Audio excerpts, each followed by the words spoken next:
ഇപ്പോഴാ നീ ഒരു ആൺകുട്ടിയാണെന്ന് എനിക്ക് തോന്നിയത്. അച്ഛന്റെ കടങ്ങളെല്ലാം വീട്ടി. ഇനി നിനക്ക് ഈ നാട്ടിൽ നെഞ്ചു വിരിച്ച് നടക്കാം. ഇത് നിന്റെ വസ്തുവിന്റെ പ്രമാണം ഒറിജിനൽ. ഇത് ഈ വസ്തു എനിക്ക് തീരെഴുതി തന്ന പ്രമാണം. ഇതൊരു ഉറപ്പിന് വേണ്ടി നിന്റെ അമ്മയുടെ ഞാൻ ഒപ്പിട്ട് മേടിച്ച ബ്ലാങ്ക് പേപ്പറും ചെക്കും. ഇനി എന്നാത്തിനാ നിന്റെ കണ്ണു നിറയുന്നേ? ഇത് തിരിച്ചിട്ടാൻ വേണ്ടി ഞാൻ ഒരുപാട് അനുഭവിച്ചേ. ഇപ്പൊ സന്തോഷമായില്ലയോ? സത്യത്തിൽ നിന്റെ വീടും പറമ്പും എന്റേതാകുമെന്ന് പ്രതീക്ഷിച്ച് എന്റെ ഭാര്യ ശോശാമ്മ സ്വപ്നം കണ്ട് കഴിയായിരുന്നു. സാരമില്ല, ഞാൻ അവളെ പറഞ്ഞ് മനസ്സിലായിക്കൊള്ളാം. ആവശ്യം വരുമ്പോ നീ വീണ്ടും എന്റെ അടുത്ത് വരുമെന്ന്. ഈ എലുമ്പനും തന്നെ എന്റെ ബാക്കി നിൽക്കുന്നേ. അന്ന് വന്നപ്പോ പറഞ്ഞില്ലേ ഫ്രണ്ടിൽ കയറി നിൽക്കരുതെന്ന്. അങ്ങോട്ട് മാറിയുന്നേ, ഇത് പണം വെക്കുന്ന സേവാ. അയ്യോ, കുറച്ച് നേരത്തെ പറയായിരുന്നില്ലേ? എല്ലാം കറക്റ്റ് അല്ലയോ? ഒന്നും ബാക്കിയില്ലല്ലോ. അല്ല, എന്തോ ഒന്ന് മറന്ന പോലെ. എനിക്കുള്ളതാണോ? അതെ. എനിക്ക് വേഗം തന്നോ, മറക്കണ്ട. തന്നേ. ഇപ്പഴെനിക്ക് സമാധാനായത്. പലിശ പലിശ പലിശ. അപ്പൊ എല്ലാം സെറ്റിലായില്ലേ? അല്ല, കറിയാച്ചിന് ഞാൻ തന്നത് തിരിച്ചു തരാൻ തോന്നുന്നുണ്ടോ? ഇല്ല, വാങ്ങിച്ചേ ശീലമുള്ളൂ, കൊടുത്ത് ശീലമില്ല. അപ്പൊ എല്ലാം പറഞ്ഞ പോലെ നമുക്ക് പിന്നെ കാണാം. ഇങ്ങനെ കാണാനാണ്, ഇനി കാണണമെന്നില്ല. അതൊക്കെ അറിയാച്ചാ. ഇതെന്നാ ചുമ്മാ ഒരു രസത്തിന് രണ്ടടിച്ച ഒന്ന് ഫ്രീ. ഇവിടെ നടന്നത് പുറത്താരോടും പറയണ്ട. പലിശ തവണകളായിട്ട് അടച്ചു തീർക്കേണ്ടവർ ഇതുപോലെ അടിച്ചു തീർക്കും. ഇന്നത്തെ ഇൻട്രസ്റ്റ് എല്ലാം പോയി. തിരുവനന്തപുരത്ത് നിന്ന് വാളയാർ വരെ ഒരു ദിവസത്തെ യാത്രയാ. എന്നാലും വരാതിരിക്കാൻ പറ്റുമോ? പ്രത്യേകിച്ച് ഉണ്ണി വന്നു എന്നറിഞ്ഞപ്പോ. ഇനി കാര്യങ്ങളൊക്കെ തീരുമാനിച്ച് ആ ചടങ്ങ് അങ്ങ് നടത്തണം. അതെ അതെ, കല്യാണം കഴിക്കാതെ ചെറുക്കന് പെണ്ണ് ഒരു വീട്ടിൽ താമസിക്കാന്ന് പറഞ്ഞ നാണക്കേടല്ലേ? അല്ല, ദുബായ്ക്കാരനെന്തിയെ? അത്യാവശ്യമായിട്ട് ആരെയോ കാണാൻ പോയിരിക്കുക. വരും. ഓ, ചെറുക്കനെ കുറിച്ച് എന്റെ ബന്ധുവീട്ടുകാരൊക്കെ അന്വേഷിക്കുന്നുണ്ട്. ഞാൻ പറഞ്ഞു വരുമ്പോ ഒരു ഫോട്ടോ കൊണ്ടുവരാന്ന്. അതിനെന്താ, ഇവിടെ എത്ര ഫോട്ടോ വേണമെങ്കിലും ഉണ്ട്. ഞാൻ എടുത്തോണ്ട് വരാം.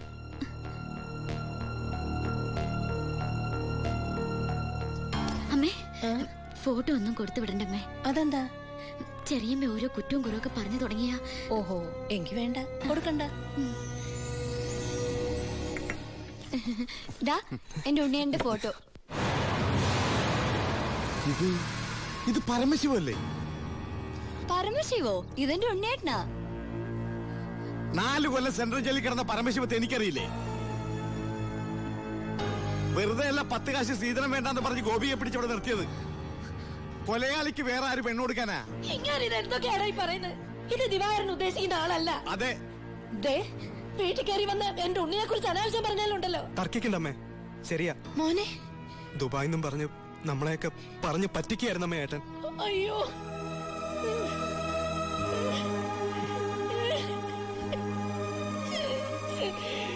അയ്യോ.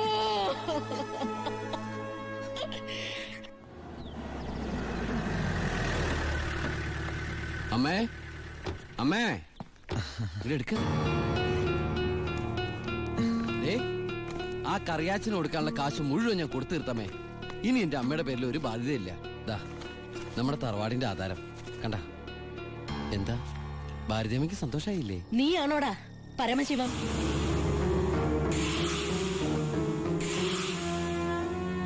ചോദിച്ചത് കേട്ടില്ലേ?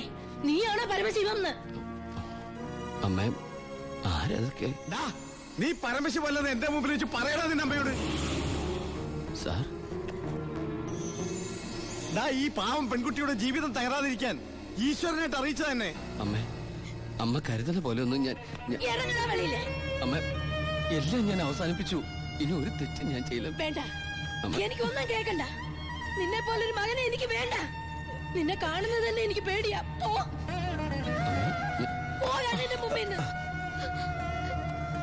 ഗോപിയെ, എടുക്കടി നിന്റെ ബാഗ് സാധനമൊക്കെ. നിങ്ങളൊക്കെ കൂടി നശിപ്പിച്ചത് ഈ പെൺകുട്ടിയുടെ ജീവിത.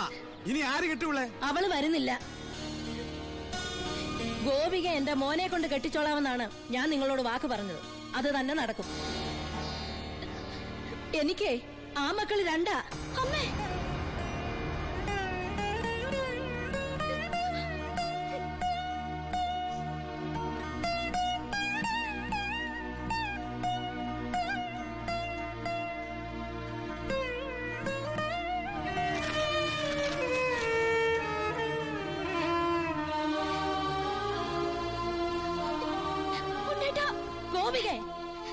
ഇല്ലമ്മേ, ഇങ്ങനൊരു കല്യാണത്തിന് ഞാനും കൂടി സമ്മതിക്കണ്ടേ?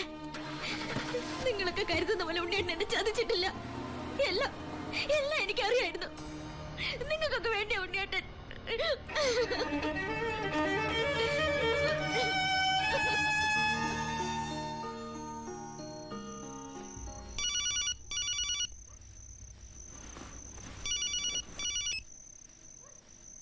ഹലോ ശിവ, ഞാനാടാ ഭായി.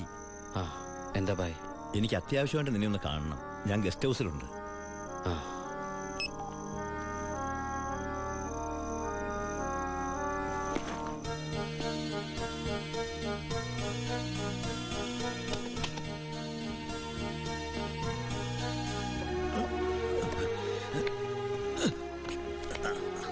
എന്താ ഭായ്?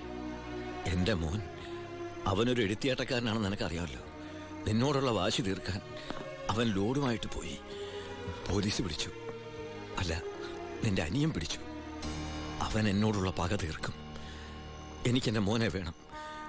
ഒരു പോറൽ പോലും ഏൽക്കാതെ എനിക്കെന്റെ മോനെ തിരിച്ചു വേണം. തരില്ലടാ നീ.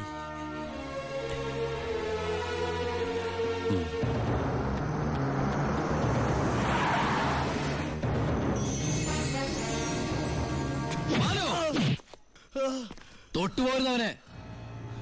എന്നോടുള്ള പക നിനക്ക് നേരിട്ട് തീർക്കാം. പുറത്തു കിടക്കുന്ന ലോറിയിലൂടെ എന്റേതാ. വണ്ടി ഓടിച്ചത് ഞാനാ.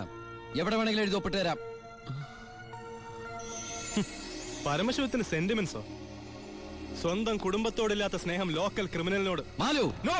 Sub inspector Balu Damodar. വിട്ടുതരില്ല ഞാനവനെ. ഇല്ലാത്തതും തെളിയാത്തതുമായ സർവ്വ ചാർജ് ഇവന്റെ മേൽ കെട്ടിവെച്ച് ഞാൻ തന്നെ എഴുതി ഉണ്ടാക്കിയ FIR ആയത്. കോടതിയിൽ നിന്ന് പോലും അവനെ ആർക്കും കിട്ടില്ല. എടാ, 24 മണിക്കൂർ കൂടുതൽ നിനക്ക് ഇവനെ കസ്റ്റഡിയിൽ വെക്കാൻ പറ്റില്ലല്ലോ. ഞാൻ ജീവിച്ചിരിപ്പുണ്ടെങ്കിൽ നാളെ ഇവനെ കോടതിയിൽ നിന്ന് പുഷ്പം പോലെ ഇറക്കി കൊണ്ടുവരും. ജോണി, നീ ധൈര്യമായിട്ടിരിക്കടാ. ഞാനല്ലേ പറഞ്ഞേ. വരട്ടടാ ബാലു ദാമോദർ സാറേ.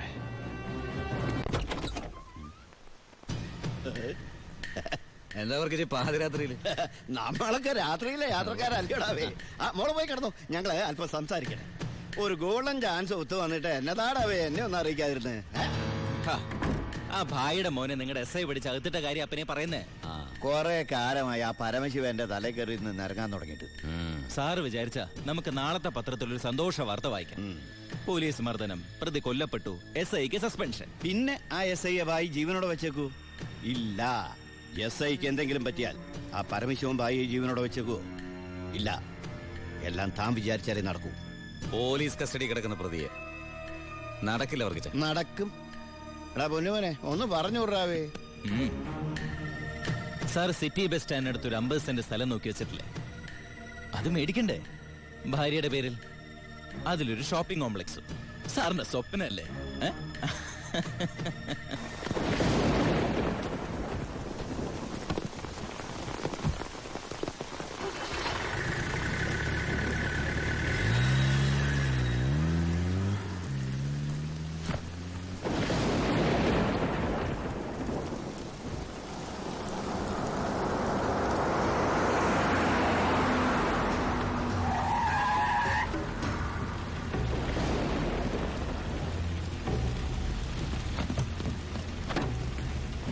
എന്താടോ?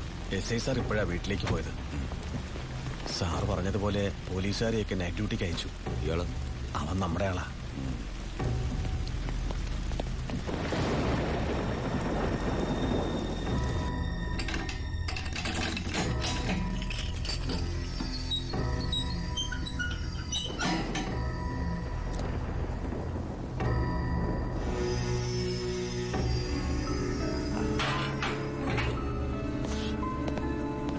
SI നന്നായിട്ടൊന്ന് പെരുമാറി സാർ.